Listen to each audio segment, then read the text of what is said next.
Price law. Praise Lord. ഞാൻ നിങ്ങളുടെ video കണ്ടിരിക്കുകയാണ്. ഞാനൊരു ഹിന്ദു ആണ്. ആദ്യം പറയാം. അപ്പൊ ഞാനിപ്പോ ഈ വിശ്വാസത്തിൽ വന്നിട്ട് ഒരു വർഷമാവാൻ പോകുന്നു.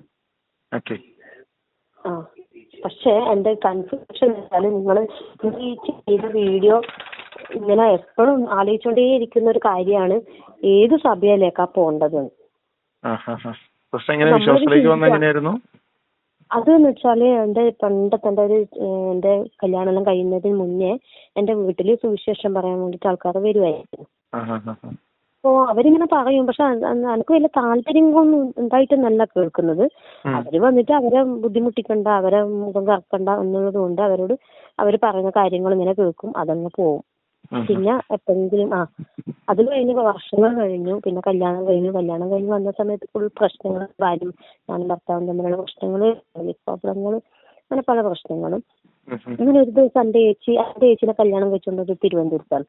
അപ്പൊ അവളെ ഫാമിലി മൊത്തം ബന്ധാക്കോസിലാണ് വിശ്വസിക്കുന്നത്. ഹിന്ദു ആണ്, പക്ഷെ അവരെ ക്ഷേത്രങ്ങളിലെല്ലാം ഒരുപാട് അനർത്ഥങ്ങളെല്ലാം കാരണം അവര് ബന്ധാക്കോസിൽ വിശ്വാസിയായി. അവരെല്ലാം സ്നാനെല്ലാം എടുത്തു പൂർണ്ണമായി അതിലേക്കായി.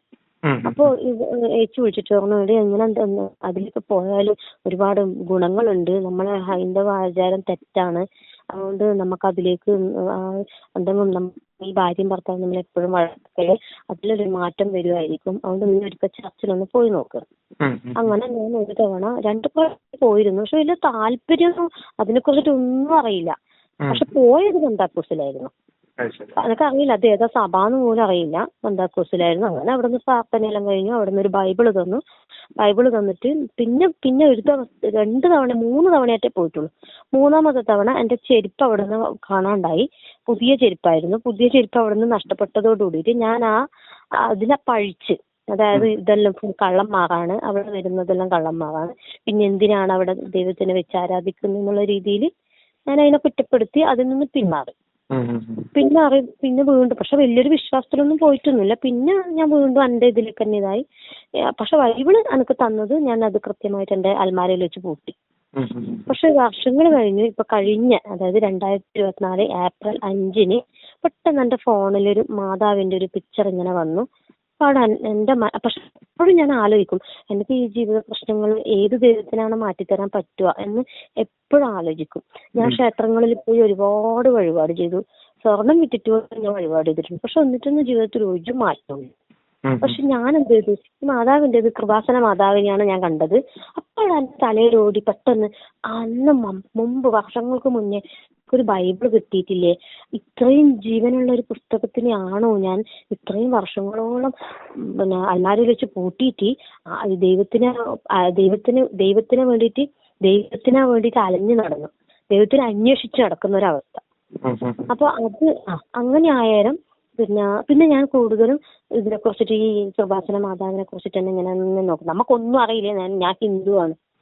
അപ്പൊ ഇങ്ങനെ നോക്കാൻ തുടങ്ങി. അപ്പൊ അതിനകത്ത് ഒരുപാട് ആൾക്കാർക്ക് ഭയങ്കര കാര്യങ്ങൾ കിട്ടി, അത്ഭുതങ്ങൾ കിട്ടി, അങ്ങനെയാണെന്നുള്ള അവസ്ഥകളുണ്ട്. ഞാൻ എന്ത് ചെയ്തെന്ന് വെച്ചാൽ വേറൊരാളെ മുഖേന ഈ കൃപാസന മാതാവിന്റെ ഒരു ഫോട്ടോസും ഒരു ലോക്കറ്റും വാങ്ങിച്ചു, അത് വെച്ചിട്ട് പ്രാർത്ഥിക്കാൻ തുടങ്ങി. അല്ല, ഞാൻ പോകുകയും ചെയ്തിരുന്നു. അതിനുശേഷം പോയി അവിടെ പോയിട്ട് ഉടമ്പടി എടുത്തു. ഉടമ്പടി 90 ദിവസം പൂർത്തിയാക്കി. അതിനുശേഷം പിന്നെ എനിക്ക് മുന്നോട്ട് കൊണ്ടുപോകാൻ പറ്റുന്നില്ല. കാരണം രാവിലെ എഴുന്നേൽക്കാനുള്ള ബുദ്ധിമുട്ട്, പിന്നെ എന്റെ ഭർത്താവ് ഇതിന് ഭയങ്കര എതിർപ്പ്. എങ്ങനെയായാലും ഭർത്താവ് ഇതിനെ ഭയങ്കരമായിട്ട് എതിർപ്പ് അടിക്കുകയും ചെയ്യുന്നു. കാരണം നീ ഹൈന്ദവത്തിലുള്ള നീ എങ്ങനെയാണ് ക്രിസ്തു മതത്തിലേക്ക് വിശ്വസിക്കല്, നിന്റെ കാര്യങ്ങളെല്ലാം ഞാൻ കുടുംബക്കാരോട് പറഞ്ഞ് നിന്നെ നാട്ടിക്കും, നീ ഇതിൽ നിന്ന് വിടുന്നതാണ് നല്ലത് എന്നുള്ള രീതിയിലെല്ലാം പെരുമാറി.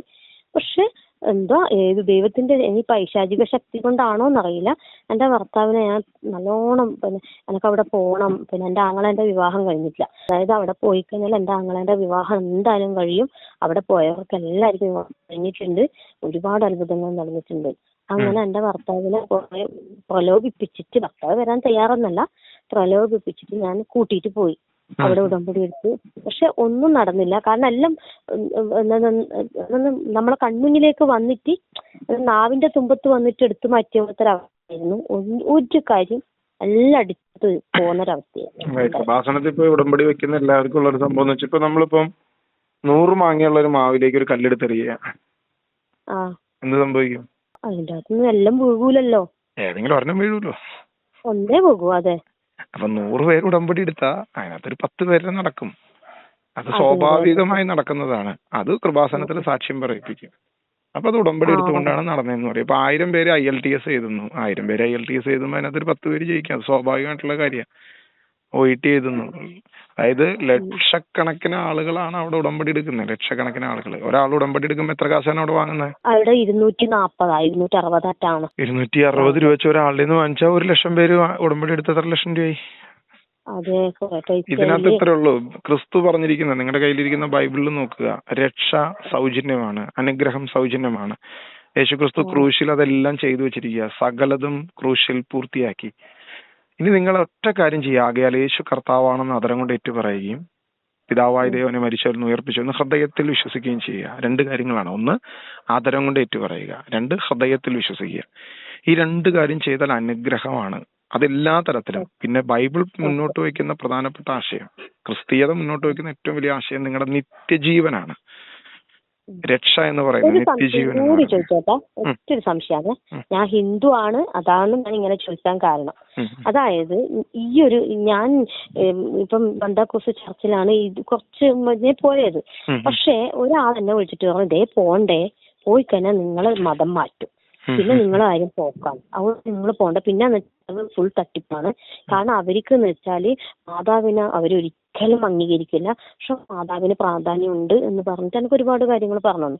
അപ്പോൾ നമ്മൾ ഹിന്ദുക്കൾ, അതായത് ഒന്നും അറിയാത്ത, ദൈവത്തോട് മാപ്പ് പറയുന്നു. കാരണം അവിടെ പോയിട്ട് ഉടമ്പടി എടുപ്പിക്കുന്ന ഒരവസ്ഥ, അതായത് അവിടെ ചെയ്യുന്ന ഇനി അച്ഛന്മാർ തെറ്റാണ്. അതായത് കൃപാസനത്തിലുള്ള ആൾക്കാർ ഇത്രയും കോടാനുകോടി ആൾക്കാരെ തെറ്റ് ചെയ്യിപ്പിക്കുന്നുണ്ടെങ്കിൽ അതിന്റെ ഉത്തരവാദി നമ്മളല്ല, അത് ചെയ്യിക്കുന്നവരാണല്ലേ. തീർച്ചയായിട്ടും. ഉടമ്പടി അപ്പോൾ ഞാൻ എപ്പോഴും കുറെ ദിവസമായി ഞാൻ ഇങ്ങനെ ഭയന്നുകൊണ്ടിരിക്കുന്നു. ഈശ്വര, ഞാൻ ഉടമ്പടി എല്ലാം 90 ദിവസം കഴിഞ്ഞു, വീണ്ടും പുതുക്കിയിട്ടില്ലെങ്കിൽ, ആ അച്ഛൻ പ്രത്യേകിച്ച് ജോസഫ് അച്ഛൻ എടുത്തു പറയുന്നുണ്ട്, ഉടമ്പടി പുതുക്കിയിട്ടില്ലെങ്കിൽ നിങ്ങൾക്ക് പല രീതിയിലുള്ള ബുദ്ധിമുട്ടുകളും അപകടങ്ങളും പ്രശ്നങ്ങളും എല്ലാം ദുരിതങ്ങളും വരും. അതുകൊണ്ട് ഉടമ്പടി എടുത്താൽ അത് മുന്നോട്ട് പൂർണ്ണമായും കൊണ്ടുപോകണം. അത് വെച്ചിട്ട് ജീവിതകാലം മുഴുവനും നമ്മൾ മനുഷ്യരാണ്, നമ്മൾ പാപികളാണ്, നമുക്ക് എപ്പോഴും ഒരേപോലെ ആയിരിക്കൂല സാഹചര്യങ്ങൾ, അല്ലേ? അതായത് 3 മാസം കൂടുമ്പോ 260 രൂപ അവിടെ കിട്ടണം, അത്രേ ഉള്ളൂ അതിനകത്ത് ഉദ്ദേശം. പക്ഷെ അയാൾ ഭയപ്പെടുത്തിയിട്ട് ഞാൻ കുറെ ദിവസമായി ഞാൻ ബന്ധാക്കോസ് പോണോ, ഞാൻ കത്തോലിക്ക് പോണോ, ഈ 2 ചോദ്യം മനസ്സിൽ ഇങ്ങനെ അലട്ടാൻ തുടങ്ങി. അന്നേരമാണ് നിങ്ങളെ വീഡിയോ ഞാൻ സത്യം ഇതിനെ കുറിച്ചിട്ട് ആരോടാ ചോദിക്കണ്ടേ എന്നുള്ള രീതിയിൽ ഞാൻ ഇങ്ങനെ കൺഫ്യൂഷനായി നിൽക്കുന്ന സമയത്ത് നിങ്ങളെ വീഡിയോ വന്നത്. ഇതിനകത്ത് ഒറ്റ കാര്യമുള്ളതേ, ദൈവം ഒരു പെന്തക്കോസ്തിനെ സൃഷ്ടിച്ചിട്ടില്ല, ദൈവം ഒരു കത്തോലിക്കിനെ സൃഷ്ടിച്ചിട്ടില്ല, ദൈവം ഒരു കൃപാസനം സൃഷ്ടിച്ചിട്ടില്ല. ദൈവം പറഞ്ഞത്, ക്രിസ്തു പറഞ്ഞത്, അത് ഞാൻ അതിന് മുമ്പ് ഒരു വീഡിയോ ഇട്ടുണ്ട്. അതായത് ക്രിസ്തു എന്ന് പറയുന്ന ഒരു മതമല്ല, ക്രിസ്ത്യാനിറ്റി എന്ന് പറയുന്ന ഒരു മതമേ അല്ല. ഇതൊരു മതമാകാൻ പാടില്ല എന്ന് ആഗ്രഹിക്കുന്നതായിരുന്നു ശരിക്കും പറഞ്ഞാൽ. ക്രിസ്തു ഒരു മതം സ്ഥാപിച്ചിട്ടില്ല. ക്രിസ്തു മാർഗമാണ് യഥാർത്ഥത്തില്. ക്രിസ്തു സഞ്ചരിച്ച ക്രിസ്തുവിന്റെ പ്രബോധനങ്ങൾ അനുസരിച്ചൊരു മാർഗം. ആ മാർഗത്തിന്റെ ഏറ്റവും അവസാന വാക്ക് ക്രിസ്തുവിനോട് ചോദിക്കുന്നുണ്ട്, ഞങ്ങൾ എന്താ ചെയ്യണ്ടേ? 2 കാര്യങ്ങളാണ്. 1 ദൈവത്തെ ആരാധിക്കുക, പൂർണ്ണ ഹൃദയത്തോടെ, പൂർണ്ണ മനസ്സോടെ, പൂർണ്ണ ആത്മാവോടെ, പൂർണ്ണ ശക്തിയോടെ ദൈവത്തെ ആരാധിക്കുക. 2 നിന്റെ അയൽക്കാരനെ സ്നേഹിക്കുക, നിന്നെ പോലെ നിന്റെ അയൽക്കാരനെ സ്നേഹിക്കുക. ഇപ്പൊ സിസ്റ്റർ ഹിന്ദു ആണോ, മുസ്ലിം ആണോ, ഏത് ഭാഷ, എന്ത് മതത്തിൽ വിശ്വസിക്കുന്ന ഒന്നുമല്ല, അവനെ സ്നേഹിക്കുക. അപ്പൊ അവനെ സ്നേഹിക്കുമ്പോൾ യഥാർത്ഥത്തിൽ ഈ ക്രിസ്തു മാർഗം അവരിലേക്ക് കടന്നു വരും. അപ്പൊ അവര് തനിയെ ക്രിസ്തുവിലേക്ക് വരും, ക്രിസ്തുവിൽ വിശ്വസിക്കും. ഇത് പറയുന്ന ഒരു മതങ്ങളും ലോകത്തില്ല, ഇത് പറയുന്ന ഒരു പ്രസ്ഥാനങ്ങളും ഇല്ല, ഒരു മാർഗവും ഇല്ല. യേശു പറഞ്ഞത്. ഒരു കാര്യം ചോദിച്ചോട്ടെ, നിങ്ങൾ കത്തോലിക്കയിലാണോ അല്ലെ ബന്ധക്കോസിലാണോ? ഞാൻ കത്തോലിക്കയിലാണ്. അപ്പൊ നിങ്ങൾക്ക് ആ ശരി തെറ്റെന്താണെന്ന് മനസ്സിലായതുകൊണ്ടല്ലേ നിങ്ങളിപ്പോ ഈ ഒരു വീഡിയോ ചെയ്തത്? അതെ. കത്തോലിക്കയിൽ നടക്കുന്ന ഈ തെറ്റുകൾക്ക് ആരെങ്കിലും ഒരാൾ ശബ്ദം ഉയർത്തണം എന്നുള്ളതുകൊണ്ടാണ് ഞാൻ ശബ്ദം ഉയർത്തിയിരിക്കുന്നത്. അല്ല, പക്ഷെ അതെ, നിങ്ങൾ നന്ദി. കാരണം എന്ന് വെച്ചാൽ നമ്മളെപ്പോലത്തെ നിരപരാധികൾ, പ്രത്യേകിച്ച് ഹിന്ദുക്കള്, കാരണം നിങ്ങള് ക്രിസ്ത്യൻസിലുള്ള ഇപ്പൊ നിങ്ങൾ കാര്യങ്ങൾ ഞാൻ വീഡിയോസ് മൊത്തം കണ്ടു. നിങ്ങൾ അപ്പോസ്തലന്റെയും ഈ ബൈബിളിലുള്ള കുറെ ആൾക്കാരെ കുറിച്ചിട്ടുള്ള പേരുകളെല്ലാം പറഞ്ഞു. അതൊന്നും നമ്മളെ സംബന്ധിച്ചിടത്തോളം നമുക്ക് എന്താ പറയേണ്ടത്, കേട്ടിട്ട് പോലും ശീലമില്ല, ഒരു വായിൽ പറഞ്ഞിട്ട് പോലും ശീലമില്ലാത്ത ആൾക്കാരുടെ കഥകളാണ് നിങ്ങൾ ബൈബിളിലുള്ള കാര്യങ്ങൾ പറയുന്നത്. അതുകൊണ്ട് നമുക്ക് അതൊന്നും തിരിയൂല. ഹിന്ദുക്കൾ, ഞാൻ നല്ല എന്നെപ്പോലത്തെ ഹിന്ദുക്കൾക്ക് ആയിരിക്കും നിങ്ങളെ ബൈബിളിലുള്ള കാര്യങ്ങളൊന്നും മനസ്സിലാവില്ല. പക്ഷെ ഒരു ചോദ്യത്തിന് ഉത്തരവുണ്ട്. ഒറ്റൊരു ചോദ്യത്തിന് നിങ്ങൾ ഉത്തരം തരണം. നമ്മൾ ബന്ധാക്കോസ് പോണോ കത്തോലിക്ക പോണോ? കാരണം എന്തായാലും ഒരു സമൂഹത്തിൽ ഇരുന്നിട്ട് തന്നെ പ്രാർത്ഥിക്കണം അല്ലേ? അല്ല, ഒരു കൂട്ടായ്മ ഉണ്ടാവുന്നത് എപ്പോഴും നല്ലതാണ്. ഒരു പ്രയർ ഗ്രൂപ്പ് ഉള്ളത് നല്ലതാണ്. അതാ ഞാൻ പറഞ്ഞത്. ഇപ്പൊ ഞാനിപ്പോ ജനിച്ചു വളർന്നത് ഈ പറയുന്ന കത്തോലിക്ക എന്ന് പറയുന്ന ഒരു വിശ്വാസത്തിലാണ് ഞാൻ ജനിച്ചു വളർന്നത്. ഞാൻ ഇന്നും അതിൽ തന്നെ വിശ്വസിക്കുന്നു, നിൽക്കുന്നു. ആ നിൽക്കുന്നതിന്റെ കാരണം അത്രേ ഉള്ളൂ. പുറത്തേക്ക് നമ്മൾ പോയി കഴിഞ്ഞപ്പോൾ നമ്മൾ നോക്കുമ്പോൾ, നമ്മൾ മനുഷ്യരെ നോക്കുമ്പോൾ എല്ലാ മനുഷ്യർക്കും കുറവുകളുണ്ട്. അതിപ്പോ ഒരു കത്തോലിക്കനാകട്ടെ ഒരു പെന്തക്കോസ്തക്കാരനാകട്ടെ, കുറവുകൾ എല്ലാവർക്കും ഉണ്ടാവും. അത് മനുഷ്യരാണ്. കാരണം ആ മനുഷ്യർക്ക് കുറവുകളുണ്ടാവും. പക്ഷെ ക്രിസ്തുവിനെ നോക്കി, അതാണ് ഞാൻ എപ്പോഴും എന്റെ പ്രസംഗത്തിൽ അല്ലെങ്കിൽ ക്ലാസ്സുകളിലെ വീഡിയോകളിൽ എപ്പോഴും പറഞ്ഞുകൊണ്ടിരിക്കുന്ന കാര്യം, വിശുദ്ധ ബൈബിളിനെ നോക്കുക. ഡിനോമിനേഷൻ ഒരു സ്ഥലത്തേക്ക് നോക്കാതിരിക്കുക, ബൈബിളിനെ നോക്കുക. നിങ്ങൾക്ക് പ്രാർത്ഥിക്കാൻ എവിടെയും പോവാം. നിങ്ങൾക്ക് പെന്തക്കോസ്തിൽ പ്രാർത്ഥിക്കാൻ പോണോ, ആരാധിക്കാൻ പോണോ, അവിടെ പോവാ. അവിടെ ആളുകളെ നോക്കാൻ നിൽക്കരുത്. അവിടെ പറയുന്ന വചനങ്ങൾ കേൾക്കുക, ദൈവവചനം കേൾക്കുക. വചനം കേട്ട് ആ വചനത്തിൽ ജീവിക്കുക, ക്രിസ്തുവിന്റെ വചനത്തിൽ ജീവിക്കുക. ഇനി കത്തോലിക്കയെ പോണോ, കത്തോലിക്കയെ പോവാം. പക്ഷേ ഈ കത്തോലിക്കയെ ചെല്ലുമ്പോഴുള്ള പ്രശ്നം മുഴുവൻ ഈ വിഗ്രഹങ്ങളും ഈ പറഞ്ഞ സാധനങ്ങളും ഈ വചനത്തിന് വിരുദ്ധമായ പ്രസംഗങ്ങളും ഇതാണ് അതിന്റെ അകത്തുള്ളത്. പെന്തക്കോസ്തിലുണ്ട് ചില പ്രസംഗങ്ങളുടെ തെറ്റായിട്ടുള്ള വശങ്ങള്. പക്ഷെ ഈ പെന്തക്കോസ്തില് ഒരു കാര്യം നമുക്ക് ഉറപ്പാ, ആത്മാവിലും സത്യത്തിലും ആരാധിക്കാം. പക്ഷെ കത്തോലിക്കയിലാണ് വിശുദ്ധ കുർബാനയുള്ളൂ, യേശുവിന്റെ ശരീരരക്തങ്ങൾ നമുക്ക് ഭക്ഷിക്കാൻ പറ്റത്തുള്ളൂ. അപ്പൊ ഇങ്ങനെ രണ്ടിലും കുറവുകളും കൂടുതലൊക്കെ ഉണ്ട്. അപ്പൊ അതുകൊണ്ടാണ് നമ്മളെപ്പോലത്തെ ഹിന്ദുക്കള് കൺഫ്യൂഷനായി നിൽക്കുന്നത്. എന്നെ പോലെ ഒരുപാട് ആൾക്കാരുണ്ട്, അപ്പുറം പോണം ഇപ്പുറം പോണം. അപ്പൊ ഞാൻ ഇന്നലെ ഒരു തീരുമാനം എടുത്തു, മതി, ഞാൻ രണ്ടിലുള്ള ആളാണെന്ന് ചിന്തിച്ചു. അതായത് പെന്തക്കോസ്തുമാണ് കത്തോലിക്കയാണ്, ഈ രണ്ടിലുള്ള ആളാണെന്ന് ഞാൻ ഇന്നലെ മനസ്സുകൊണ്ട് ചിന്തിച്ച്, മതി അപ്പുറവും പോവാം ഇപ്പുറവും പോവാന്ന്. പക്ഷെ ഇത് ഏതാണ് സത്യം? കാരണം നമ്മൾ ഈ കൃപാസനത്തിൽ പോയിട്ട് വെറുതെ ഉടമ്പടി എടുത്ത് വേണ്ടാതെ പൊല്ലാപ്പെല്ലാം വാങ്ങി വെക്കുമ്പം ആ ജോസഫ് അച്ഛൻ ഇത്രയും ആൾക്കാർ ഇങ്ങനെ ചെയ്യുന്നത് വലിയൊരു തെറ്റെന്ന് എനിക്ക് പറയാനുള്ളൂ. അല്ല, വീട്ടില് ബൈബിളില്ലേ? ഉണ്ട്, ഞാൻ വായിക്കുമ്പോ ഞാൻ പറയുന്നത്, ഇതിനകത്ത് ദൈവാത്മാവ് നമുക്ക് ബോധ്യം നൽകും. വായിക്കുമ്പോൾ വലിയ വലിയ കാര്യങ്ങളൊക്കെ അതിനകത്തുണ്ടാവും, വലിയ തിയോളജിക്കൽ, അതിലേക്കൊന്നും പോകണ്ട. നിങ്ങൾക്ക് ബൈബിൾ വായിക്കുമ്പോൾ എന്താണോ മനസ്സിലാകുന്നത്, വിഗ്രഹാരാധന പാടില്ല. അതിപ്പോ ഹിന്ദു ചെയ്താലും ക്രിസ്ത്യൻ ചെയ്താലും മുസ്ലിം ചെയ്താലും വിഗ്രഹാരാധന പാടില്ല. അതിനി വേറെ ഞാനൊരു കാര്യം ചോദിച്ചോട്ടെ, അവിടെയാണ് ഏറ്റവും വലിയൊരു തെളിവ്. അതായത് ഞാൻ ബൈബിള് വായിച്ച സമയത്ത് അതിൻ്റെ അകത്ത് പ്രത്യേകിച്ച് എഴുതിയിട്ടുണ്ട് വിഗ്രഹാരാധന പാടില്ല. എന്നിട്ട് ഞാൻ ഈ കത്തോലിക്ക സഭയിലുള്ള ഒരാളെ വിളിച്ച് ചോദിച്ചു, പ്രത്യേകിച്ചിട്ടുണ്ടല്ലോ ഈ വിഗ്രഹാരാധന പാടില്ല. അന്നേരം അയാൾ പറയുന്ന മറുപടി, അതെനിക്കറിയില്ല. അതിന് ഉത്തരം അയാൾക്ക് തരാൻ അറിയുന്നില്ല. നിങ്ങളെ ഈ കത്തോലിക്കയിലുള്ള ആൾക്കാർക്ക് ഈ ഒന്നും അറിയാത്ത ഹിന്ദുക്കൾ ഇതിലേക്ക് പോകുന്നെന്ന് വെച്ചാൽ അതിൽ നിന്ന് നമുക്ക് ആ ദൈവത്തിൽ പോയാൽ എനിക്ക് രക്ഷപ്പെടാൻ പറ്റും, എനിക്ക് ആ ദൈവം നമുക്ക് നല്ലത് തരും എന്നുള്ളൊരു വിശ്വാസത്തിലാണ് നമ്മൾ അങ്ങോട്ട് പോകുന്നത്. പക്ഷേ കത്തോലിക്കയിൽ നിൽക്കുന്ന ഒരാൾക്ക്, ഞാൻ ശരിക്കാ പറയുന്ന, കത്തോലിക്കയിൽ നിൽക്കുന്ന ഒരാൾക്ക് എന്നോട് അതിന് മറുപടി തരാൻ പറ്റുന്നില്ല. അതെനിക്കറിയില്ല. ഞാൻ പറഞ്ഞു, പിന്നെ ബൈബിളിൽ പ്രത്യേകിച്ചിട്ടുണ്ടല്ലോ വിഗ്രഹാരാധന ചെയ്യാൻ പാടില്ല. അത് ബൈബിളിലുണ്ട്, പക്ഷെ നമുക്കത് ചെയ്തേ പറ്റും. അതുപോലെ ബൈബിളിൽ വേറൊരു കാര്യം ഞാൻ കണ്ടില്ല, മാമോദിസ സ്വീകരിക്കണമെന്ന്. ഈ രണ്ട് കാര്യങ്ങളും പിന്നെ സ്നാനപ്പെടണം എന്ന് പറഞ്ഞിരിക്കുന്നതാണ് ഇവിടെ കത്തോലിക്കൻ മാമോദിസ എന്ന് പറഞ്ഞിരിക്കുന്നത്. സ്നാനപ്പെടുക എന്ന് പറഞ്ഞാല് നമ്മൾ ഒരു പോണ്ടില് മുക്കി എടുക്കലാണ് സ്നാനപ്പെടുക. ഞാൻ കണ്ടിട്ടില്ല, ഞാൻ അവിടെ കണ്ടിട്ടുണ്ട് അതിന്റെ ഇതെല്ലാം. പക്ഷെങ്കില് പിന്നെ ഈ മാമോദിസ എന്ന് പറയുന്നത് വെള്ളത്തിൽ മുക്കിയിട്ട് ചെയ്യുക.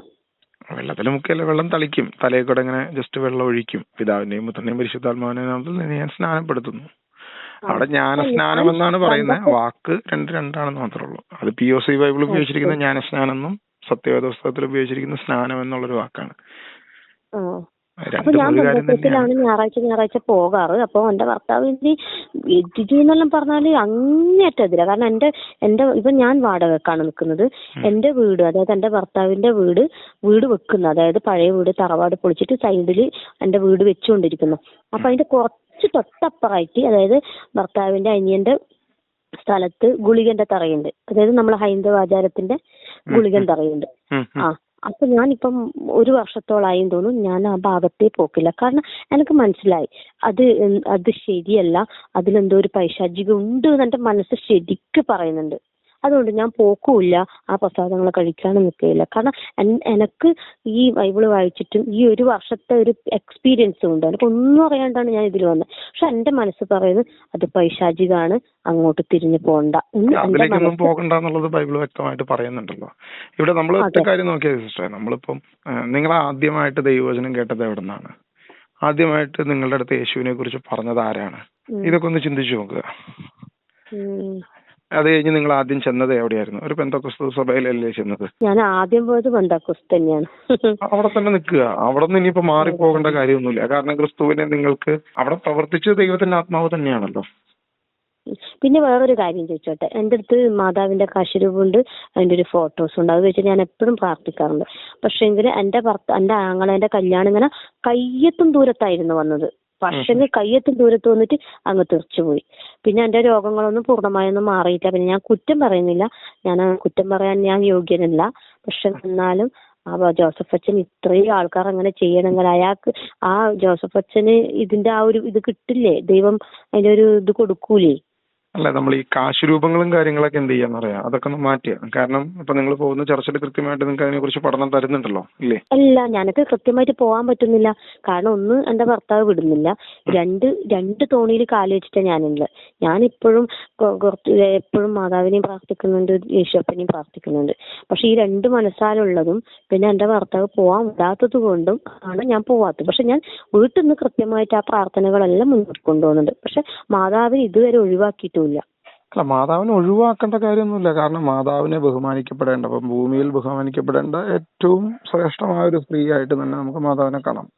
അല്ലാതെ മാതാവിനെ അപമാനിക്കുകയോ അല്ലെങ്കിൽ മാതാവിനെ മുട്ടത്തോടാണെന്ന് പറഞ്ഞ് തള്ളിക്കളയോ ഒന്നും ചെയ്യണ്ട. കാരണം യേശു ക്രിസ്തു എന്ന് പറയുന്നത് ദൈവം തന്നെയാണ്. ദൈവം തന്നെ ഭൂമിയിലേക്ക് ഇറങ്ങി വരാൻ തെരഞ്ഞെടുത്ത ഈ ഭൂമിയിലെ ഒരു മനുഷ്യ സ്ത്രീയാണ് മാതാവ്. അപ്പൊ അങ്ങനെ വരണമെങ്കിൽ അത്രത്തോളം ആ വ്യക്തിയെ ബഹുമാനിക്കുന്നുണ്ട് സ്വർഗം. അതുകൊണ്ട് ബൈബിളിലെ ലൂക്കാ സുവിശേഷത്തിലൊക്കെ കൃത്യമായിട്ട് ഇങ്ങനെ ഒരു വാക്യം കിടക്കുന്നത്, എന്റെ കർത്താവിന്റെ അമ്മ എന്റെ അടുത്ത് വരാനുള്ള ഭാഗ്യം എന്ന് പറയുന്നുണ്ട്. അപ്പൊ അവിടെ അങ്ങനെ ഒത്തിരി കാര്യങ്ങൾ നമ്മൾ കാണാൻ സാധിക്കും. അപ്പൊ അതുകൊണ്ട് മാതാവിനെ കളയാനല്ല, മാതാവിനെ കളയേണ്ട ആവശ്യമില്ല. ബൈബിൾ കൊടുക്കുന്ന പ്രാധാന്യം കൊടുത്ത് മാതാവിനെ നമ്മൾ എന്ത് ചെയ്യുക? ബഹുമാനിക്കുക, സ്നേഹിക്കുക. പക്ഷെ നമുക്ക് പ്രാർത്ഥിക്കാൻ എപ്പോഴും നമ്മുടെ കർത്താവ് ഈശോമിശിഹയുണ്ട്. നമുക്ക് വേണ്ടി ഈ ഭൂമിയിലേക്ക് ഇറങ്ങി വന്ന ഒരുവനെ ഒന്ന് ശ്രദ്ധിച്ചു നോക്കുക. അതായത് അതിനപ്പുറത്തോട്ട് എന്ത് ചെയ്യാൻ പറ്റും? ഞാൻ അതല്ല ചോദിക്കുന്നത്. ഞാനിപ്പോ എന്റെ അടുത്തുള്ള കാശുരൂപം അതും എന്ത് ചെയ്യണമെന്നും, രണ്ടാമത് ഈ മാതാവിനെ എങ്ങനെ ബഹുമാനിക്കണം എന്നാണ് നിങ്ങൾ ഉദ്ദേശിക്കുന്നത്? മാതാവിനെ ബഹുമാനിക്കാൻ ഇപ്പൊ മാതാവിനെ ശ്രേഷ്ഠയായ സ്ത്രീയെ നമുക്ക് ഏതൊക്കെ രീതിയിൽ, അതായത് വർഷിപ്പ് ചെയ്യോ അല്ലെങ്കിൽ കാശുരൂപം കൊണ്ടു നടന്നിട്ടൊന്നുമല്ലോ ബഹുമാനം കൊടുക്കുക. നിങ്ങളിപ്പോ സ്നേഹിക്കുന്ന ഒരാളെ ഒരു പ്രാർത്ഥനയുണ്ട്, നന്മ നിറഞ്ഞ മറിയമേ സ്വസ്തി. അത് ചൊല്ലുന്നതിനെ കൊണ്ട് ബുദ്ധിമുട്ടുണ്ടോ? ചൊല്ലുന്നതിന് ബുദ്ധിമുട്ടില്ല. പക്ഷെ അത് ചൊല്ലുന്നതിലും നല്ലത് ദൈവത്തോട് നേരിട്ട് പ്രാർത്ഥിക്കാനല്ല ഏറ്റവും നല്ലത്. കർത്താവ് പറഞ്ഞിരിക്കുന്നത് തന്നെയാണ്, ദൈവസന്നിധിയിൽ നേരിട്ട് പ്രാർത്ഥിക്കുക. ആ ഉത്തരാണ് എനിക്ക് കിട്ടുന്നത്. കാരണം നിങ്ങൾ എന്നെ പോലെ കുറെ ആൾക്കാർ അറിവില്ലാത്തവരുണ്ട്, തീരെ അറിവില്ലാത്ത, അവർക്ക് കൃത്യമായിട്ട് കാര്യം പറഞ്ഞു കൊടുക്കണം. യേശു പറഞ്ഞത് ആത്മാവിലും സത്യത്തിലും ദൈവത്തെ ആരാധിക്കുക.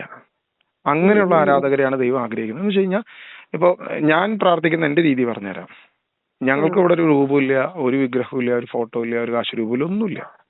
ഞങ്ങളുടെ പ്രയർ ഹാളുണ്ട്. ആ പ്രയർ ഹാളിൽ ഈ പറഞ്ഞ സംഭവങ്ങളൊന്നുമില്ല. ആകെ ഉള്ളത് ഒരു കുരിശാണ്. ഒരു കുരിശാണ് നമ്മൾ കാണുന്നത്. കുരിശ് കാണുന്നതിന്, കുരിശ് വെച്ചിരിക്കുന്നതിന്റെ ഒറ്റ ഉദ്ദേശമുള്ള ആ കുരിശിൽ എനിക്ക് വേണ്ടി ക്രിസ്തു ക്രൂശിതനായി. അതൊരു പ്രതീകമാണ്, അത്രേ ഉള്ളൂ ആ കുരിശിനെ നമ്മൾ കാണുന്നത്. അല്ലാതെ ആ കുരിശിനെ തൊട്ടുമുത്തിയോ ആ കുരിശിനെ വണങ്ങിയോ കുരിശിന്റെ മുമ്പിൽ കുമ്പിടുകയോ ഇതൊന്നുമല്ല. ആ കുരിശ് അവിടെ വെച്ചിരിക്കുന്നതിന്റെ ഒറ്റ ഉദ്ദേശമേ ഉള്ളൂ, അതൊരു ആ കുരിശിലാണ് എന്റെ ക്രിസ്തു ബലിയായി തീർന്നത് എന്നുള്ളത് തിരിച്ചറിയുക എന്നുള്ളതാണ്. അതിന് ബൈബിളിൽ ബിബ്ലിക്കലി ആശയങ്ങളുണ്ട് കൃത്യമായിട്ട്. കാരണം അതൊന്നും പറഞ്ഞാൽ ചിലപ്പോൾ സിസ്റ്ററിന് ഉൾക്കൊള്ളാൻ പറ്റാത്തതുകൊണ്ട് ഞാൻ അതിലേക്കൊന്നും പോകാത്തത്. ഇത്രയും മതി. ഇനി ആ കുരിശ് പോലും വേണമെന്നില്ല. കാരണം നേരെ ആകാശത്തോട്ട് നോക്കി കഴിഞ്ഞാൽ നമ്മുടെ ദൈവം ഈ ഭൂമിയിലേക്ക് ഇറങ്ങി വരാൻ കാണിച്ച അത്രത്തോളം സ്നേഹം കാണിച്ച് നമ്മളെ രക്ഷിക്കാനായിട്ട് ഇവിടേക്ക് ഇറങ്ങി വന്നാണ് ക്രിസ്തു. ചോദിച്ചോട്ടെ, ഈ രൂപം, എന്റെ അടുത്തുള്ള ഫോട്ടോ, എന്റെ അടുത്തൊരു കൊന്തയുണ്ട്, ഇതെന്താണ് ഞാൻ ഇനി ചെയ്യേണ്ടത്? പ്രാർത്ഥിച്ച് കത്തിച്ച് കളയാത്. യേശുവിന്റെ നാമത്തിൽ അതിനെ പ്രാർത്ഥിച്ച് ബന്ധിച്ച് കത്തിച്ച് കളയും. അതിൻ്റെ അത് ദൈവമൊന്നുമില്ല സിസ്റ്റർ, ദൈവമായിട്ട് യാതൊരു ബന്ധമില്ല അതിനകത്ത്. അല്ല, അയ്യോ നാക്കിയത് എനിക്ക് ഭയങ്കര പേടി. ഇത് എന്നോട് പറഞ്ഞതും അതന്നെയാണ് പെന്തക്കോസ്ത് എന്ന് പറഞ്ഞത്, നിങ്ങൾ അതൊന്നും വെക്കണ്ടേ, അതെല്ലാം നിങ്ങൾ കത്തിച്ചു കളാ. ഞാൻ വിചാരിച്ചു ഇതിന്റെ അമ്മ കത്തിച്ചു കളഞ്ഞു കഴിഞ്ഞാൽ എനക്ക് എന്തെങ്കിലും ശാപം പറ്റിപ്പോവോ, അങ്ങനെയല്ലാന്ന് എനിക്ക് പേടിയാണ്. എനിക്ക് കത്തിക്കാൻ പേടിയാണ്, നിങ്ങൾ എന്താ വെച്ചാൽ ചെയ്യാൻ പറയാ, അവര് ചെയ്തോളൂല്ലോ, നിങ്ങൾ എന്തിനാ ടെൻഷൻ അടിക്കുന്നത്? ശരി. അപ്പൊ ആദ്യം ഇത് മനസ്സുകൊണ്ട് എന്ത് ചെയ്യുക, അത് ഉപേക്ഷിക്കുക. എന്നിട്ട് മനസ്സുകൊണ്ട് ക്രിസ്തുവിനെ സ്വീകരിക്കുക. അവിടെ തന്നെ നമ്മുടെ ഹൃദയം നോക്കുന്നവനാണ് ദൈവം. അല്ലാതെ ഇന്ന ആള് കണ്ണൂരുള്ള അവളൊരു കാശുരൂപം വെച്ചു, ഇന്ന് അവക്കിട്ടൊരു പണി കൊടുക്കണം എന്ന് പറഞ്ഞിട്ട് വടിയും പിടിച്ചുകൊണ്ട് നിൽക്കുന്നവനല്ല കർത്താവ്. അപ്പൊ കർത്താവിന് അങ്ങനത്തെ ഒരു പണിയില്ല. ഇപ്പൊ ജോസഫ് അച്ഛൻ പറഞ്ഞ പോലെ ഉടമ്പടി എടുത്തിട്ടില്ല. കൃപാസനത്തിന് ജോസഫ് അച്ഛൻ പ്രത്യേകിച്ച് എടുത്ത് പറഞ്ഞു. അന്ന് ഞാൻ വീഡിയോസ് കണ്ടതാണ് അവിടെ പോയി. ഞാൻ അവിടുത്തെ ക്ലാസ്സിൽ ഇരുന്നിട്ടാണ് ഉടമ്പടി എടുത്തത്. പ്രത്യേകിച്ച് പറഞ്ഞ ആരും പണി മേടിച്ച് വെക്കരുത്, ഉടമ്പടി എടുത്തിട്ട് അത് പൂർത്തീകരിക്കാണ്ട് പണി മേടിച്ച് വെക്കരുത്. അതായത് നമ്മൾ ജീവിതകാലം മുഴുവൻ ആ ഉടമ്പടി മുന്നോട്ട് കൊണ്ടുപോകണം എന്നാണ് തോന്നുന്നത് ഉദ്ദേശിച്ചത്. എന്നെ സംബന്ധിച്ചത് ആ 90 ദിവസം ഞാൻ രാവിലെ, എനിക്ക് ഓൾറെഡി എണീക്കാൻ പറ്റാത്ത ഒരാളാണ്, എന്നിട്ട് പേടിച്ചിട്ടല്ലായിരുന്നു ഞാൻ 90 ദിവസം എണീച്ചത്. അത് ഭയപ്പെടുത്തിയുള്ള വിശ്വാസമൊന്നും ശരിക്കും യഥാർത്ഥ വിശ്വാസമല്ല. കാരണം യേശു സ്നേഹമാണെന്ന് പറഞ്ഞു. യേശു സ്നേഹമാണ്, എല്ലാവരെയും സ്നേഹിക്കാൻ പഠിപ്പിച്ചവനാണ് ക്രിസ്തു.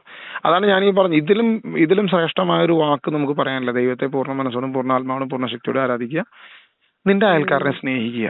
ഇത് ഏറ്റവും ശ്രേഷ്ഠമായ ഒരു വാക്കാണ്. ഇപ്പൊ ഞാൻ എന്റെ അയൽക്കാരെ സ്നേഹിക്കുന്നു, എന്റെ അയൽക്കാരൻ എന്നെ സ്നേഹിക്കുന്നു. പിന്നെ ഇവിടെ കലഹമില്ല, കളവില്ല, കൊല്ലയില്ല, ഒന്നുമില്ല, എല്ലാം സ്മൂത്തായി അല്ലേ. ഇപ്പൊ കേരളത്തിലെ മലയാളികൾ മുഴുവൻ പരസ്പരം അങ്ങോട്ടും ഇങ്ങോട്ടും, അതായത് ഞാൻ എന്നെ സ്നേഹിക്കുന്നത് പോലെ എന്റെ അയൽക്കാരനെ സ്നേഹിക്കുക. കേരളത്തിൽ ആകെ 1 കോടി ആളുകളുണ്ട്. ഈ 1 കോടി ആളുകളും ഈ ഒരു കാര്യം, ഈ ഒരു പ്രിൻസിപ്പിൾ കൃത്യമായി ആചരിക്കുകയാണെന്ന് വെച്ചോ. അപ്പൊ ഇവിടെ എന്തില്ല, കളവില്ല, ഒരു പാപമില്ല, ഒരു തിന്മയില്ല, ആർക്കും ഒരു പ്രശ്നമില്ല. ഇതാണ് സ്വർഗരാജ്യം എന്ന് പറയുന്നത്. അല്ലെങ്കിൽ ഏറ്റവും സ്വർഗം ഭൂമിയിലേക്ക് ഇറങ്ങി വരട്ടെ എന്ന് നമ്മൾ പ്രാർത്ഥിക്കുന്നതിന്റെ പ്രാർത്ഥന, സ്വർഗസ്ഥനായ ഞങ്ങളുടെ പിതാവേ, അങ്ങനെ നാം പൂജിതമാകണമേ, രാജ്യം വരണമേ, അങ്ങനെ തിരുവനന്തപുരം സ്വർഗത്തിലെ പോലെ ഭൂമിയിലും ആകണമേ. സ്വർഗത്തിലായിരിക്കുന്നത് പോലെ ദൈവം ഈ ഭൂമിയിലേക്ക് കടന്നു വരിക. അത് ഈ ഒരൊറ്റ ആശയം മതി. ഇത് മതി, അതിന്റെ അപ്പുറത്തോട്ടൊന്നും വേണ്ട. മറ്റേത് നേരെ തിരിച്ചാ. നമ്മളിപ്പോ എന്താ, ശത്രു സംഹാര പൂജ 11 ഇട്ടൊരു പണി കൊടുക്കുക. ഇവിടെ ഒരു പ്രശ്നം വരുമ്പോൾ അപ്പുറത്ത് പോകുന്നു, അവിടെ ഒരു പ്രശ്നം വരുമ്പോൾ അപ്പുറത്ത് പോകും. എന്നുവെച്ചാൽ നമ്മളിവിടെ അതൊന്നും ഒരു ദൈവത്തിന് ചേർന്നതല്ല. ദൈവങ്ങൾ തമ്മിൽ പരസ്പരം തല്ലുകൂടുന്നു, പരസ്പരം യുദ്ധം ചെയ്യുന്നു. ഞാനിപ്പോ പെന്തക്കോസ്ത് ചർച്ച പോയാൽ അവിടെയുള്ള പാസ്റ്റർ കത്തോലിക്കാണ്. പക്ഷെ അവര് പാസ്റ്റർ എന്നോട് പറഞ്ഞു, ഞാൻ കത്തോലിക്കയിൽ ജനിച്ച ഒരാളാണ്, പക്ഷെ ഞാൻ തിരിച്ചറിഞ്ഞ സത്യത്തിലാണ് ഞാൻ തിരിച്ചു വന്നത്, ഇതിലേക്ക് വന്നത്. അതായത് പെന്തക്കോസ്ത് സമൂഹമായിട്ടുള്ള സഭയിൽ കൂട്ടായ്മയായി പ്രാർത്ഥിക്കാൻ വേണ്ടിയിട്ടാണ് ഞാൻ നിൽക്കുന്നത്. കാരണം ആ പാസ്റ്റർ കത്തോലിക്കായിരുന്നു.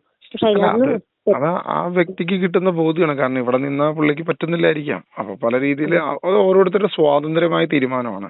അപ്പൊ ഞാൻ ഇത് തിരിച്ചറിഞ്ഞിട്ട് ഞാൻ ഇവിടെ തന്നെ നിൽക്കുന്നു. അപ്പൊ ഞാൻ എപ്പോഴും പറയുന്ന ഒരു കാര്യം, എന്റെ വീട് ഞാൻ അടിച്ചു തെളിച്ചിടേണ്ടത് എന്റെ ഉത്തരവാദിത്വമാണ്, ഇത് നന്നാക്കേണ്ടത് എന്റെ ഉത്തരവാദിത്വമാണ്.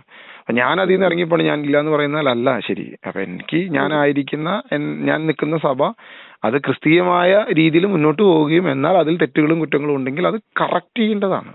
അപ്പൊ അതിനാണ് നമ്മൾ ശ്രമിച്ചുകൊണ്ടിരിക്കുന്നത്. പക്ഷെ ആ ബ്രദറിനെ, ഇപ്പൊ ആ പാസ്റ്ററിനെ സംബന്ധിച്ച് അല്ല, എനിക്ക് വേർപെട്ട് ജീവിക്കണമെന്ന് ബ്രദറിന് തോന്നിക്കഴിഞ്ഞാൽ നമുക്കൊന്നും പറയാനില്ല, അത് അവരുടെ സ്വാതന്ത്ര്യമാണ്. അപ്പൊ അദ്ദേഹം ഭാര്യയും മക്കളെല്ലാം കൂടിയിട്ട് ഒരു വേറെ തന്നെ ഒരു ചർച്ചാക്കി അവിടെ നിന്നിട്ടാണ് പ്രാർത്ഥന ചെയ്യുന്നത്. അത് വെള്ളിയാഴ്ച, അത് ഓരോരുത്തരുടെ സ്വാതന്ത്ര്യം. അങ്ങനെ ചെയ്തിട്ട് അദ്ദേഹത്തിന് ആളുകളെ ക്രിസ്തുവിലേക്ക് അടുപ്പിക്കാൻ കഴിയുന്നില്ലേ? ഒരുപാട് ആൾക്കാരുണ്ട്. അപ്പൊ നല്ല പ്രവർത്തികൾ ചെയ്യാൻ അങ്ങനെയാണ് അദ്ദേഹത്തിന് സാധിക്കുന്നെങ്കിൽ അദ്ദേഹം അങ്ങനെ ചെയ്യട്ടെ. നമ്മളെ സംബന്ധിച്ച് ഞാൻ എന്റെ ആശയത്തിൽ ഇത്രയേ ഉള്ളൂ, അദ്ദേഹം ചെയ്യുന്ന നല്ല പ്രവൃത്തിയിൽ അദ്ദേഹത്തിന് ദൈവത്തിൽ നിന്ന് കിട്ടിയ ഒരു ചിന്തയുണ്ട്, ഒരു വെളിപ്പാടുണ്ട്. ആ വെളിപ്പാടനുസരിച്ച് അദ്ദേഹം മുന്നോട്ട് പോകുന്നു. ദൈവം എനിക്ക് തന്നിരിക്കുന്ന തോന്നലനുസരിച്ച്, ചിന്തകളനുസരിച്ച് ഞാൻ മുന്നോട്ട് പോകുന്നു. സിസ്റ്റർ ഒറ്റ കാര്യം ചിന്തിക്കുക, നമുക്ക് ഇപ്പൊ ദൈവം ഇങ്ങനെ ഒരു വടിയും പിടിച്ചുകൊണ്ട് ഇങ്ങനെ ശിക്ഷിക്കാനിരിക്കുന്നവനല്ല. ഒന്ന്, രണ്ട്, നിങ്ങളൊരു കാലത്ത് ഇങ്ങനത്തെ ഈ ആചാര രീതികളിലും ഇങ്ങനത്തെ ഉള്ള സംഭവങ്ങളൊക്കെ ആയിരുന്നു. പക്ഷെ ദൈവത്തെ അറിഞ്ഞോ അറിയാതെയോ എന്തെങ്കിലുമൊക്കെ ആയിട്ട് സാഹചര്യവശാലൊക്കെ ആയിട്ട് ദൈവത്തിലേക്ക് നമ്മൾ തിരിഞ്ഞു, അല്ലെങ്കിൽ ദൈവത്തിലേക്ക് നമ്മൾ വന്നു. ഇനി ആ ദൈവത്തെ എന്ത് ചെയ്യുക? ആ ദൈവത്തെ അറിഞ്ഞ് ജീവിക്കുക. അതാണ് വിശുദ്ധ ബൈബിളില് പറഞ്ഞിരിക്കുന്ന വാക്കുകൾ. സിസ്റ്ററിന് തോന്നിയില്ല വിഗ്രഹാരാധന ശരിയല്ല, അപ്പൊ നമ്മൾ ഈ കാശുരൂപങ്ങളോ അല്ലെങ്കിൽ ഇങ്ങനെയുള്ള സാധനങ്ങളൊക്കെ മാറ്റി ആത്മാവിലും സത്യത്തിലും ദൈവത്തെ ആരാധിച്ച് മുന്നോട്ട് പോകുമ്പോൾ അത് ഒറ്റ ദിവസം കൊണ്ട് ഇപ്പൊ നിങ്ങൾ 2 ദിവസം ആത്മാവിന്റെ ശ്രദ്ധയിൽ ആരാധിച്ചു, പിറ്റേ ദിവസം അനിയന്റെ കല്യാണം നടന്നു, അതിന്റെ പിറ്റേ ദിവസം അടുത്ത കാര്യം നടന്നു. ഇതൊന്നുമല്ല. ഇതൊക്കെ നമ്മുടെ ഭൂമിയിലുള്ള ഭൗതികമായ കാര്യങ്ങൾ. കർത്താവ് പറഞ്ഞൊരു കാര്യമുണ്ട്, ആദ്യം അവിടുത്തെ രാജ്യവും നീതിയും അന്വേഷിക്കും, ബാക്കിയെല്ലാം കൂട്ടിച്ചേർക്കപ്പെടും. അതായത് ഒരു ഉദാഹരണം പറഞ്ഞപ്പോൾ, ഞാൻ എൻ്റെ ഒരു ഹോട്ടലിൽ പോയി ഉച്ചയ്ക്ക് എനിക്ക് ഒരു ഊണ് വേണം. നമ്മൾ ആ ഹോട്ടലിൽ നിൽക്കുന്ന വെയിറ്ററോട് നമ്മൾ ചോദിക്കുകയാണ്, എനിക്ക് കുറച്ച് അവിയൽ വേണം, കുറച്ച് പപ്പടം വേണം, പിന്നെ കുറച്ച് ഉപ്പ് വേണം, പിന്നെ ഒരു 1/2 ഗ്ലാസ് വെള്ളം വേണം, പിന്നെ ഒരു ഇല ഇടണം, കുറച്ച് ചോറ് തരണം, അതിനകത്ത് സാമ്പാർ വേണം. ഇങ്ങനെയല്ല നമ്മൾ പറയാ. നമ്മൾ പറയുമ്പോൾ എന്താ പറയാ, ചേട്ടാ ഒരു മീൽസ് അല്ലെങ്കിൽ ഒരു ഊണ്. ഈ ഊണ് പറഞ്ഞു കഴിഞ്ഞാൽ ഇതിന് ഇന്ന സാധനങ്ങൾ വേണം എന്നുള്ളത് ആർക്കറിയാം? ഈ വെയിറ്റർക്ക് അറിയാം. അവനിത് ഈ സൈഡ് ഡിഷസ് എന്തൊക്കെ നമുക്ക് അതിനകത്ത് വേണോ അതെല്ലാം അവിടെ കൊണ്ടുവന്ന് വെക്കും, എല്ലാം കൊണ്ടുവന്ന് തരും. ഇതാ കർത്താവ് ഈശോ പറഞ്ഞ, നീ ആദ്യം അവിടുത്തെ രാജ്യവും നീതി അന്വേഷിക്കുവാൻ. ദൈവരാജ്യം, ദൈവത്തിന്റെ നീതി, ദൈവത്തെ എങ്ങനെ സ്നേഹിക്കാം, ദൈവം പറഞ്ഞ കാര്യങ്ങൾ എന്താണ്, അതാണ് വിശുദ്ധ വേദപുസ്തകത്തിലുള്ളത്. അത് മനസ്സിലാക്കുക, അത് അന്വേഷിക്കുക. സിസ്റ്റർ അത് അന്വേഷിക്കാൻ തുടങ്ങുമ്പോൾ ബാക്കിയെല്ലാം കൂട്ടിച്ചേർക്കപ്പെടുന്നു. അവിടെ അനിയന്റെ കല്യാണോ, രോഗമോ, സാമ്പത്തിക ബുദ്ധിമുട്ടോ, ഭാര്യ ഭർത്താക്കന്മാരുള്ള പ്രശ്നങ്ങളോ, പ്രതികൂലങ്ങളോ എല്ലാം. ഇപ്പൊ ഞാൻ ചിന്തിക്കുന്നത് അതൊരു മാറ്റാണ്. ഇപ്പൊ ഞാൻ ചിന്തിക്കുന്നത് എന്റെ ആവശ്യങ്ങളല്ല, എനിക്ക് ജീവിതത്തിൽ ശാന്തിയും സമാധാനവും വേണം, ദൈവത്തിനെ പ്രാർത്ഥിച്ചിട്ട് മുന്നോട്ട് പോകണം എന്നുള്ളൊരു ചിന്തയാണ് ഇപ്പൊ ഉള്ളത്. അതാണ് ഏറ്റവും ശ്രേഷ്ഠമായിട്ടുള്ള ചിന്ത. അത് വേണം, അതാണ് വേണ്ടത്. ഈ പേപ്പർ, അതായത് കൃപാസനത്തിന് ഒരുപാട് പേപ്പർ വരുന്നുണ്ട്, നമ്മുടെ എല്ലാവർക്കും വിതരണം ചെയ്തിട്ട് അവരെയും കൂടി അവിടത്തേക്ക് കൊണ്ടുവരാം. അങ്ങനെയാണ് ഈ ലക്ഷങ്ങളും കോടികളും ആൾക്കാർ അവിടെ എത്തുന്നത്. അതായത് നമുക്ക് ന്യൂസ് പേപ്പർ തരുന്നുണ്ട് അവിടുത്തെ കൃപാസന മാതാവിന്റെ. അപ്പൊ അത് എല്ലാവർക്കും വിതരണം ചെയ്യണം. എന്നിട്ട് പറയണം അവരോട്, ഇങ്ങനെ അവിടുത്തെ അത്ഭുതങ്ങളും എല്ലാം പറയണം. പക്ഷെ ഈ അത്ഭുതം കാണിക്കുന്നു എന്ന് പറയുന്നത്, നിങ്ങൾ പറയുന്ന അല്ല, അവിടെ ചർച്ചിലുള്ളവരൊക്കെ അത് പൈശാചികാണ്, പിശാചാണ് അവിടെ അത്ഭുതം കാണിക്കുന്നത്.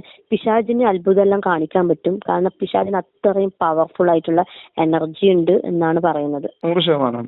ബൈബിൾ വ്യക്തമായിട്ട് പറയുന്നു, പിശാച് ആകാശത്ത് നിന്ന് അഗ്നി ഇറക്കാൻ പോലും അവന് കഴിവുണ്ട്, പ്രതിമ സംസാരിപ്പിക്കാൻ പോലും അവന് കഴിവുണ്ട്. അവൻ ശക്തിയുള്ളവൻ എന്നുള്ളതല്ല, ദൈവം അത് അനുവദിച്ചേക്കുക ഒരു കാലഘട്ടം വരെ.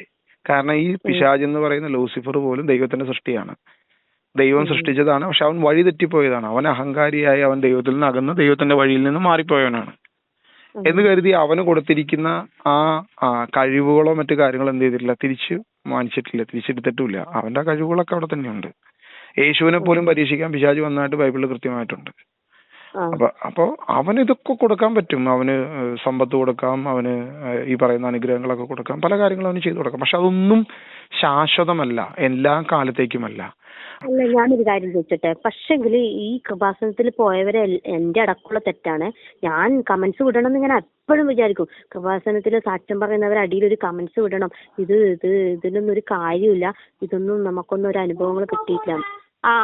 പക്ഷേ എനിക്ക് കമന്റ്സ് ഇടാൻ പോലും പേടിയാണ്. കാരണം അതിനെക്കൊണ്ട് എനിക്ക് മാതാവ് എനിക്ക് എനിക്ക് ശാപമാറ്റം തന്ന കളയുന്നുള്ള പേടി കൊണ്ടാണ് ഞാൻ കമന്റ്സ് ഇടാത്തത്. അല്ല, അത് അങ്ങനെ പേടിപ്പിച്ചു വെച്ചേക്കാണല്ലോ. അതല്ലേ പറഞ്ഞ, ഇത് 90 ദിവസം എടുത്തില്ലെങ്കിൽ പിന്നെ പണി വാങ്ങിച്ചേക്കരുന്ന് പറഞ്ഞിട്ട് ഇങ്ങനെ പേടിപ്പിച്ച് വെച്ച് കഴിഞ്ഞാൽ നമ്മളെങ്ങനെയാ കമന്റ്? ഇതുപോലത്തെ ലക്ഷക്കണക്കിന് ആൾക്കാർ ഇതുപോലെ ഒരുപാട് അനുഭവങ്ങളൊന്നും കിട്ടാണ്ട് മൂലക്കിരിക്കുന്നുണ്ട്. പക്ഷെ ആരും ധൈര്യപ്പെട്ടിട്ട് വെളിപ്പെടുത്തി പറയുന്നില്ല. കാരണം എല്ലാവർക്കും ഭയാണ്. എനക്ക് മനസ്സിലായൊരു കാര്യമാണ്, എല്ലാരും ഭയന്നിട്ടാണ് പറയുന്നത്. എനിക്കിപ്പോ ഇതുപോലെ പറഞ്ഞ ഒത്തിരി പേര് വിളിച്ചു, പല ആളുകളും വിളിച്ചപ്പോൾ ഞാൻ ചോദിച്ചത്, ഓക്കെ നിങ്ങളുടെ ഈ ഓഡിയോ ഞാനൊരു കാര്യം ചെയ്യട്ടെ, ഒരു വീഡിയോ ആയിട്ട് ഞാൻ പബ്ലിഷ് ചെയ്യട്ടെ. അയ്യോ ബ്രദർ അത് വേണ്ട, അയ്യോ അത് വേണ്ട, ഞങ്ങളുടെ സൗണ്ട് വേണ്ട, അത് ഇട്ടേക്ക്. ഓക്കെ ശരി, വേണ്ട വിട്ടേക്ക്. കാരണം വെച്ചാൽ ഞാൻ ഉദ്ദേശിച്ചത് നമുക്കൊരു പബ്ലിസിറ്റി കിട്ടുക എന്നുള്ളതല്ല. ഇപ്പൊ സിസ്റ്റർ പറഞ്ഞ പോലെ തന്നെ ഇതുപോലെ ഭയന്നിരിക്കുന്ന എത്ര പേരുണ്ട്. അപ്പൊ നമ്മള് ഈ അവരുടെ ഭയത്തിൽ നിന്ന് അവരെ പിന്തിരിപ്പിക്കാൻ വേണ്ടിയിട്ട് ഞാൻ ചോദിക്കുന്നത്. പക്ഷെ ആരും അതിന് തയ്യാറല്ല, കാരണം പലർക്കും പേടിയാണ്. ചില സിസ്റ്റേഴ്സ് വിളിക്കുമ്പോൾ ആദ്യം ചോദിക്കുന്നത്, ബ്രദറെ എന്റെ കോൾ റെക്കോർഡ് ചെയ്തിട്ടോ, ഇന്നതൊക്കെയാണ് എന്റെ അനുഭവം എന്ന് വെച്ചാൽ പലരും പറഞ്ഞിരിക്കുന്ന കാര്യം. പല വിദേശത്തു നിന്ന് വിളിച്ചിട്ടും അവർ ഈ കൃപാസനത്തിൽ ശുശ്രൂഷയ്ക്ക് നിന്ന ആൾ വരെ എന്നെ വിളിച്ചു, ഇത് അവിടെ ഈ ഇതൊക്കെ എടുത്തു കൊടുക്കാൻ നിന്ന ആൾ വരെ നമ്മളെ വിളിച്ചു. അപ്പൊ അവര് വരെ ഇതേ അനുഭവമാണ് പറഞ്ഞത്. പക്ഷെ അവർക്കൊക്കെ ഉള്ളൊരു പ്രശ്നം എന്ന് വെച്ച് കഴിഞ്ഞാൽ അവർക്കൊന്നും ചെയ്യാൻ പറ്റുന്നില്ല. അവർക്ക് ഈ അകപ്പെട്ടു പോയി അല്ലേ? അതെ, പലർക്കും പേടിയാണ്. ഇപ്പൊ സിസ്റ്ററിന്റെ ഈ വോയിസ് വരെ ഞാൻ വേണമെന്നുണ്ടെങ്കിൽ എനിക്ക് വീഡിയോ ആക്കാം. വീഡിയോ ആക്കുമ്പോ ഇത് ഒരാൾക്കെങ്കിലും മാറ്റം ഉണ്ടാകണം എന്നുള്ള ആഗ്രഹം കൊണ്ടാണ് നമ്മൾ ചോദിക്കുന്നത്. അങ്ങനെ ചെയ്യണമെങ്കിൽ ചെയ്യാം. എനിക്ക് വീഡിയോ ആക്കുന്നതിനെ കൊണ്ട് വലിയ കുഴപ്പമൊന്നുമില്ല. നിങ്ങൾ എന്റെ ഓഡിയോ റെക്കോർഡ് ചെയ്തോ. ഞാൻ ഇപ്പൊ സംസാരിച്ച എല്ലാ കാര്യങ്ങളും നിങ്ങൾ ഇത് ചെയ്ത് എനിക്ക് ഒരു കുഴപ്പമില്ല. കാരണം ഞാൻ എവിടെയോ നിൽക്കുന്ന ഒരാളാണ്. നമുക്ക് നോക്കാം അങ്ങനെയാണെന്നുണ്ടെങ്കിൽ ഇങ്ങനെ ഒരു ഓഡിയോ നമുക്ക് ഇതൊന്നും ചെയ്യാം. കാരണം ഇതിപ്പം ഒരാളെങ്കിലും മാറട്ടെ സിസ്റ്ററെ. ഈ പേടിച്ച് ഭയന്ന് നിൽക്കുന്നവര് ക്രിസ്തുവിലേക്ക് കടന്നു വരട്ടെ. എനിക്ക് സൗണ്ട് ഇതാക്കുന്ന സൗണ്ടല്ലേ പോകുന്നുള്ളൂ. സാറിന് തിരിച്ചറിയട്ടെ. എന്താ വെച്ചാൽ ഞാനൊക്കെ ഇങ്ങനൊരു അവസ്ഥയും ഭയം, അതായത് അവിടെയുള്ള ഇത് കാരണം നമ്മൾ ഭയന്നിട്ടാ ജീവിക്കുന്നത്. നമ്മൾ ഉടമ്പടി എടുത്ത് പോകുന്നൊരു ഭയം. അല്ല, വ്യക്തമായ അറിവില്ലായ്മ കൊണ്ട് നമ്മൾ പോയി ചെയ്യുകയും ചെയ്തു. പക്ഷെ നമുക്ക് ഭയത്തെ കൊണ്ടൊന്നും ചെയ്യാനും പറ്റത്തില്ല. ഇത് ചിലപ്പോൾ സിസ്റ്ററിന്റെ അനുഭവം ചിലപ്പോൾ എത്ര പേർക്കുണ്ടാവും. ഒരുപാട് ആൾക്കാർ ഭയന്നിട്ട് കമന്റ്സ് പോലും ഇടാണ്ടിരിക്കുന്നു. ഞാൻ ഭയന്നിട്ടാണ് കമന്റ്സ് ഇടാത്തത്. എനിക്ക് കമന്റ്സ് വിടണം എന്ന് എപ്പോഴും ഞാൻ വിചാരിക്കും. പക്ഷെ എനിക്ക് എന്തോ ഒരു പേടി, അയ്യോ എനിക്ക് ബുദ്ധിമുട്ടാവും, അല്ല എനിക്ക് ശാപം പിടിച്ചു പോവും എന്നുള്ളൊരു പേടി കൊണ്ടാണ് ഞാൻ ചെയ്യാത്തത്. അതിനകത്ത് കുറെ ആൾക്കാർ കമന്റ്സ് വിട്ടിട്ടുണ്ട്. കുറെ സ്ത്രീകളും വേണ്ടേ വാസനമാതാവ് ഏതോ ഒരു ചാനലുകാരൻ, നിങ്ങൾക്ക് അറിയോന്നറിയില്ല, അയാളെ പേര് മറന്നു, ഇതിനെ കുറിച്ചിട്ട് നെഗറ്റീവ് പറഞ്ഞിരുന്നു കൃപാസന മാതാവിനെ. അപ്പൊ അതിന്റെ അടിയിൽ കമന്റ്സ് ഉണ്ട്, നിങ്ങൾ കൃപാസനത്തിൽ എത്തിയിരിക്കും, നിങ്ങൾ എത്തിച്ചിരിക്കും, നിങ്ങൾ മാതാവിനോട് കളിക്കണ്ട, നിങ്ങളെ കാര്യം പോക്കാന്ന്. നമുക്ക് പേടിയാവൂലേ? ഇവര് പറയുന്ന മാതാവ് യേശുവിന്റെ അമ്മ മാതാവ് അല്ലെന്ന്. ഇവർക്കൊന്നും ഇതല്ല പ്രശ്നം. ഇവർക്കൊക്കെ ഇങ്ങനെ പണസമ്പാദനമാണ്. നമ്മൾ പറഞ്ഞല്ലോ, അതാണ് എല്ലാവർക്കും രോഗം മാറണം, പണം സമ്പാദിക്കണം, നല്ല ഉയർച്ചയിൽ പോകണം എന്ന് വെച്ചിട്ടാണ് അവിടെ എല്ലാരും വരുന്നത്. പക്ഷെ ഞാൻ പോയത് അതിനല്ല കേട്ടോ. ഞാൻ സമാധാനത്തിനാണ് ശരിക്കും പറഞ്ഞാൽ പോയത്. അതിന്റെ കൊച്ചിന്റെ കല്യാണവും കൂടി ഞാൻ അതിനകത്ത് വെച്ചിരുന്നു. പക്ഷെ എനിക്ക് ഒന്നും നടന്നില്ല. പക്ഷെ എനിക്ക് ഒരേ ഒരു കാര്യം, എന്റെ ഓഡിയോ നിങ്ങൾ കൊടുക്കുന്നുണ്ടെങ്കിൽ എനിക്ക് പ്രശ്നമൊന്നുമില്ല. കാരണം എന്നെ പോലത്തെ ഒരുപാട് നിരപരാധികൾക്ക് മനസ്സിലാകട്ടെ.